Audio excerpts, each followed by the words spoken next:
Deus em 1 Timóteo, capítulo 2.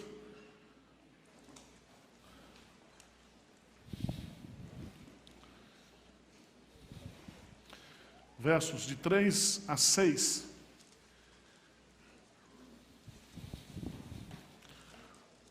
Uma pergunta muito simples aqui para você que está aqui nessa noite, que está nos assistindo. Se você partir para a eternidade essa noite, você tem certeza que está salvo? Levanta a mão. Graças a Deus. Se você não tem essa certeza, você precisa tomar uma decisão hoje à noite de render a sua vida para Jesus. Amém? Hoje é noite de salvação. E o texto é muito objetivo. O versículo, capítulo 2 de 1 Timóteo, versículo 3, diz assim: isto é bom e aceitável diante de Deus, o nosso Salvador. Então presta atenção. O nosso Deus, Ele é o nosso o quê? Salvador. Não há salvação fora de Deus. E ele vai dizer aqui, no versículo 4, qual é o desejo desse Deus Salvador. Vamos ver juntos? O qual deseja que todos os homens sejam salvos e cheguem ao pleno conhecimento da verdade. Então presta atenção. Esse Deus Salvador, Ele deseja que todos sejam salvos. Quando ele fala todos aqui, ele sabe que não é a totalidade, mas todos envolve aqui pessoas de todas as idades, de todos os sexos, de todas as raças, de todas as tribos e de todas as nações. Todos. E o desejo dele é que sejam salvos. Veja que está no passivo. Não sou eu que me salvo, mas eu preciso ser salvo por esse Deus o quê? Salvador. Mas para que eu seja salvo, para que eu, de uma certa forma, satisfaça esse desejo de Deus, eu preciso chegar ao pleno conhecimento da verdade. Pleno conhecimento da verdade. Conhecereis a verdade e a verdade vos libertará. Nós só podemos ser salvos se nós conhecermos a verdade do Evangelho, a verdade da salvação. E qual é o conteúdo dessa verdade que eu preciso ter esse pleno conhecimento para que eu seja salvo? Está no versículo 5 e 6. Eu vou explicar para você. Diz assim: porquanto há um só Deus e um só mediador entre Deus e os homens, Cristo Jesus, homem, o qual a si mesmo se deu em resgate por todos. Testemunho que se deve prestar em tempos oportunos. Preste atenção, para que você seja salvo e chegue ao pleno conhecimento da verdade, você precisa ser convencido de que há um só Deus. Há um só Deus. Esse Deus está lá em Gênesis capítulo 1, ele é chamado de Elohim. No princípio criou Deus os céus e a terra. E Elohim ali é o primeiro nome da identidade de Deus, que revela que Ele é o Deus Criador. E que Ele tem o poder de criar todas as coisas do nada. Ele diz: haja luz e houve luz. Ele é o Deus poderoso. Ele é o Deus para o qual não existe impossíveis. Ele é o Elohim. Mas Ele também é o Yahvé, ou Yahvé Elohim. Yahvé Elohim significa que Ele, sendo Deus todo-poderoso, Ele é o Deus da aliança. Ele é o Deus que é capaz de se relacionar com o homem. Se Ele cria em Gênesis capítulo 1 todas as coisas pelo poder da sua palavra, Ele cria o homem em Gênesis capítulo 2, na sua descrição, e passa a ter um relacionamento com este homem, através da aliança. Então esse único Deus que existe, que se chama Elohim, Ele é o Deus relacional. Ele é o Deus que te criou e quer ter um relacionamento pessoal contigo, para que você seja salvo. Mas esse Deus, que é Elohim, que é Yahvé Elohim, esse Deus também, ele é o Adonai. E Adonai significa Senhor.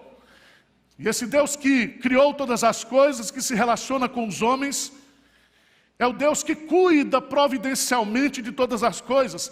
E Adonai significa que ele é Senhor.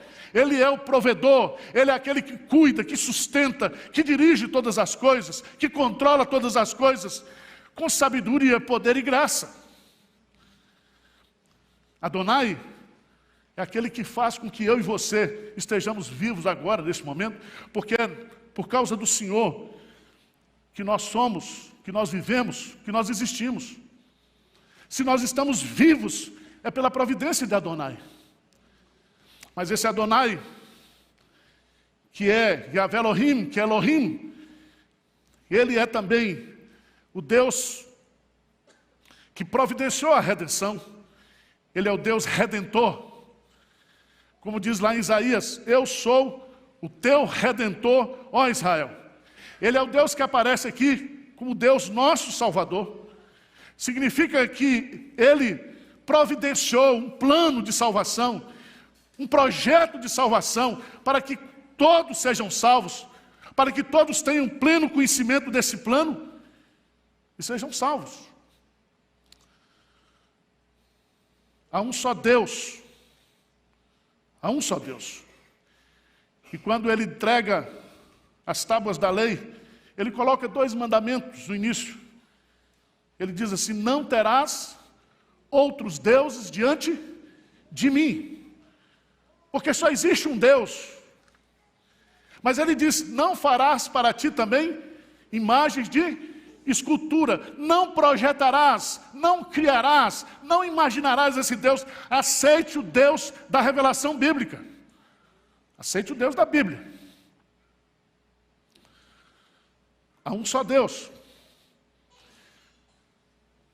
E você não tem outra opção do ponto de vista da salvação.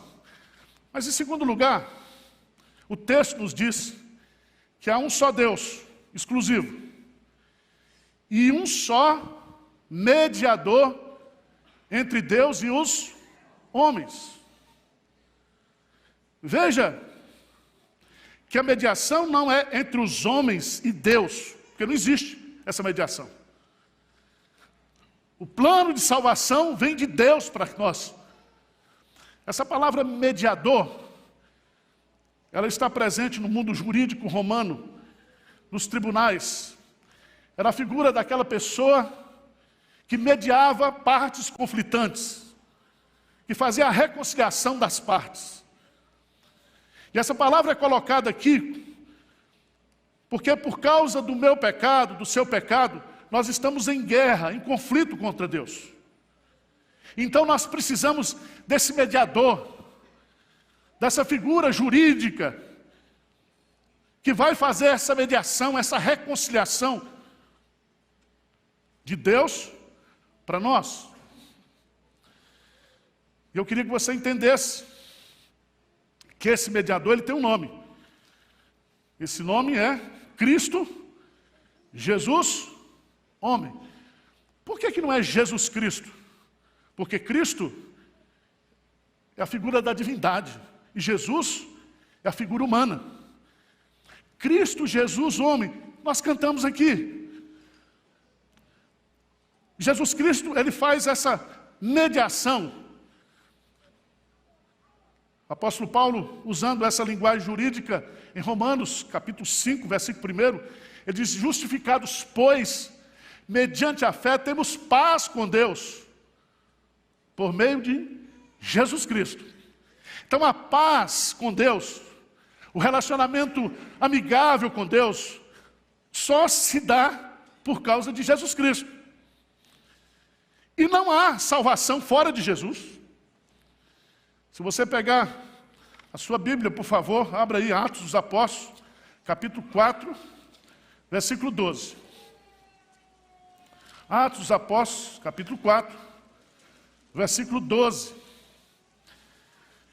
Diz claramente o texto bíblico: e não há salvação em nenhum outro, porque abaixo do céu não existe nenhum outro nome dado entre os homens, pelo qual importa que sejamos salvos.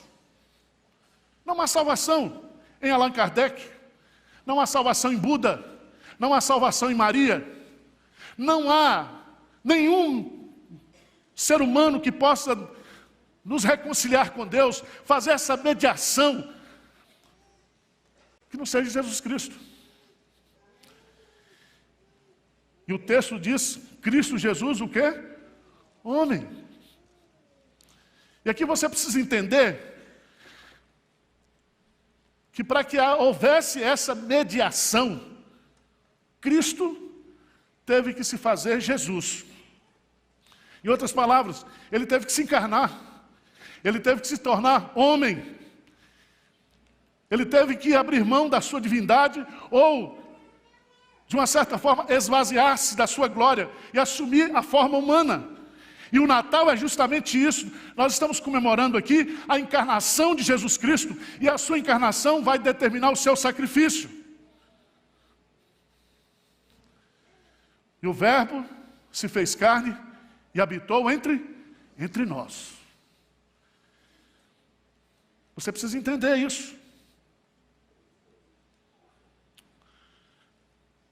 Mas esse homem, que é Cristo, Deus, Jesus, homem, versículo 6, vai dizer assim: o qual a si mesmo se deu em resgate por todos. Preste atenção que isso aqui é a maior expressão de amor que a Bíblia fala. Ele, Cristo Jesus, homem, ele a si mesmo se deu. Preste atenção que isso é muito importante, porque ninguém se deu por você, ninguém morreu por você, ninguém pagou o preço do seu resgate, exceto Cristo. Por isso que não há salvação fora dele. Por isso que ele diz, eu sou o caminho. Ele não diz, eu sou um dos caminhos. Eu sou o caminho, a verdade e a vida. E ninguém vem ao Pai senão por mim. Abra a sua Bíblia, por favor. Lá em João. João capítulo 10. João capítulo 10.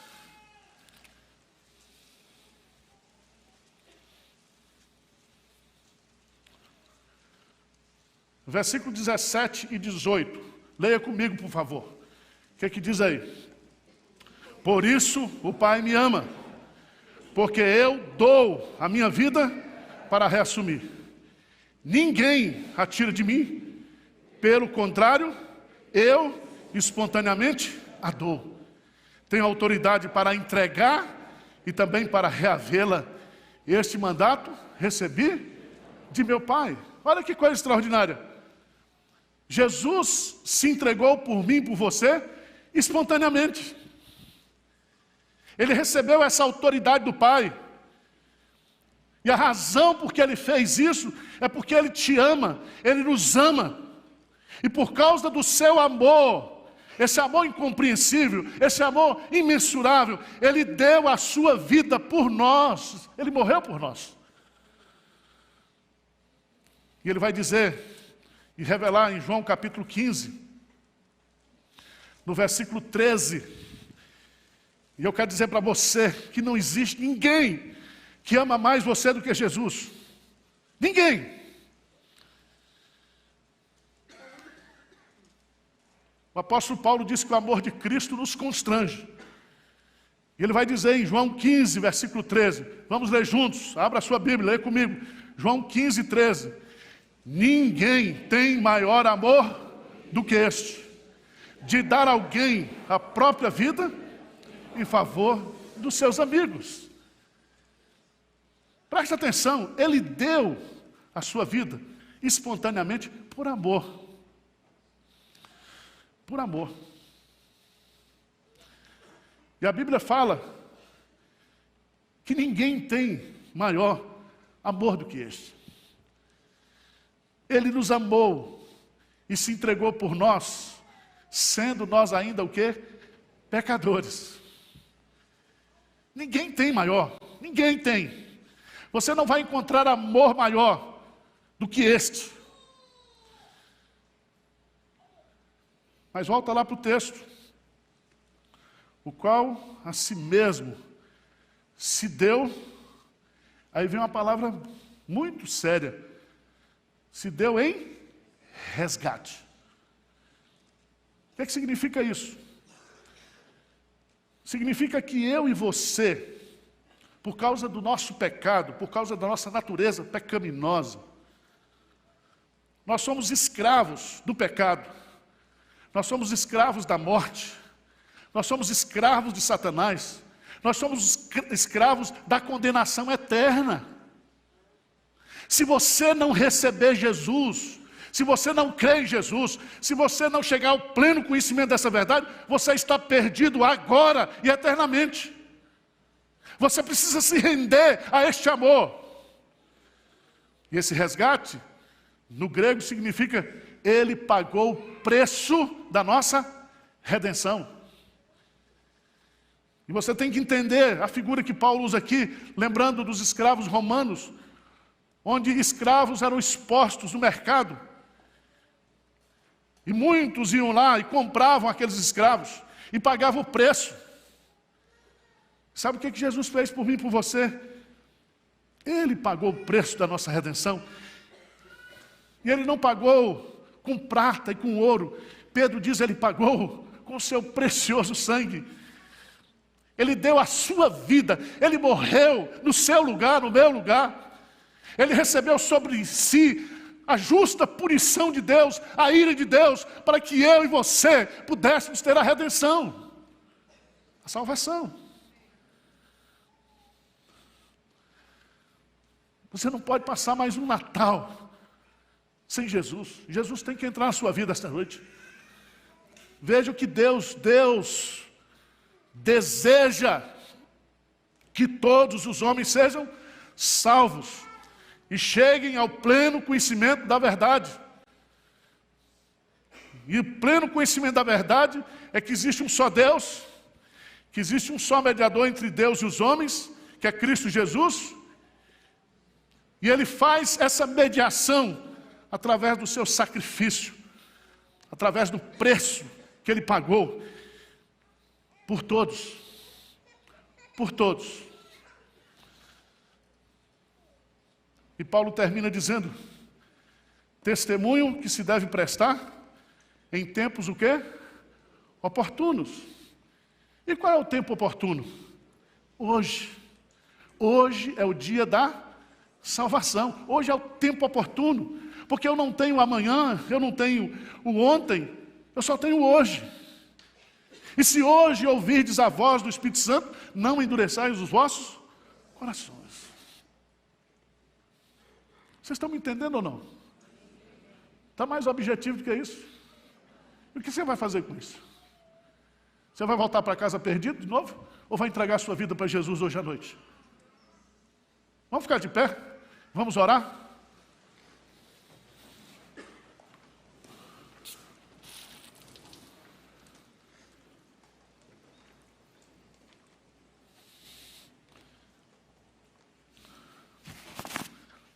A igreja ora nesse momento, intercede, porque isto é bom e aceitável diante de nosso Deus. Interceda agora. Não existe aqui nenhum truque de comunicação, nenhuma lavagem cerebral, porque Deus quer que você chegue ao pleno conhecimento da verdade. E conhecimento é mente. Você precisa entender o que Jesus Cristo fez por você, quem Ele é.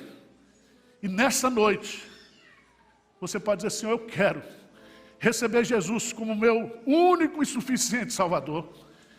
Eu quero que Ele seja o meu Senhor, o meu Salvador.